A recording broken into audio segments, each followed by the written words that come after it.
বছরে একবার রোজা রেখে, বছরে 1 মাস রোজা রেখে মনে করলে ইবাদত শেষ, 5 ওয়াক্ত নামাজ পড়ে মনে করলে ইবাদত শেষ। আমি প্রশ্ন করি, 5 ওয়াক্ত নামাজের নামই যদি হয় ইবাদত, 5 ওয়াক্ত নামাজের নামই ইবাদত, এটাই যদি হয়, তাহলে 5 ওয়াক্ত নামাজ পড়তে সময় লাগে কত? উজু টুজু করে বড় জোর 1-1.5 ঘন্টা সময় লাগে 5 ওয়াক্ত নামাজ পড়তে। তো এর নাম যদি হয় ইবাদত, তার অর্থ কি দাঁড়াবে? অর্থ দাঁড়াবে আপনি 24 ঘন্টার ভিতরে 1 থেকে 1.5 ঘন্টার জন্য আল্লাহর গোলাম, বাকি 22 ঘন্টার জন্য শয়তানের গোলাম হতে কেউ রাজি আছেন?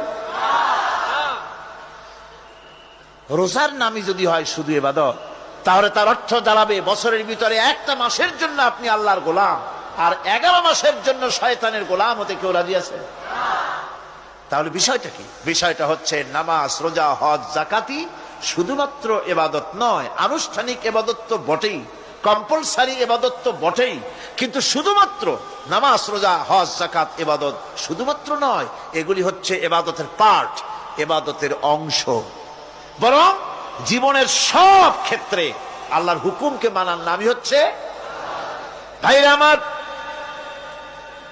একদিকে নামাজ রোজা করছি, অন্যদিকে আল্লাহর আইনের প্রতিটি ধারাকে লঙ্ঘন করে চলছে, মিথ্যা ওয়াদা করে, মিথ্যা কথা বলে, সুদ খায়, ঘুষ খায়, জেনা করে, এরপরে অন্যের হক নষ্ট করে, প্রতিবেশীর হক নষ্ট করে, হারাম মাল খায়, হকদারের হক নষ্ট করে, প্রতিবেশীর হক নষ্ট করে, জিন্দা মুর্দা মানুষকে নিজের জন্য শক্তিধর বলে মনে করে, 1 টুকরা রুটির জন্য অথবা 1 ফোঁটা 1 ঘটি পানির জন্য কাফেরের কাছে হাত পেতে দাঁড়ায় থাকে।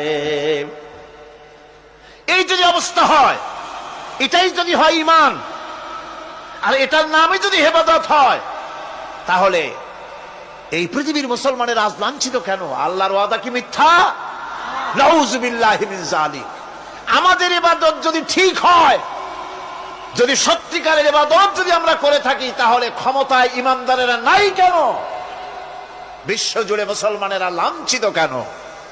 তাহলে বুঝতে হবে ইবাদতের মধ্যে বিরাট গরমিল করে ফেলেছি, ঠিক কিনা?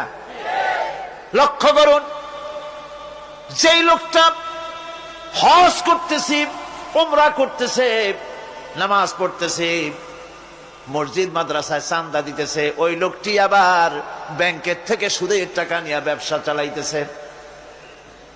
ব্যবসা ঠিক রাখার জন্য, ইনকাম ট্যাক্স ফাঁকি দেওয়ার জন্য ব্যবসায়ীরা 2 ধরনের 3 ধরনের খাতা মেনটেন করছে।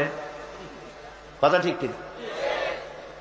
মিথ্যা কথা বলছে, ঘুষ দিতেছে, বেশি করে বিদ্যুতের বিল যাতে না আসে সেজন্য যারা বিদ্যুৎ লাইনে আছে তাদেরকে পয়সা দিয়ে ম্যানেজ করতেছে, ঠিক কিনা?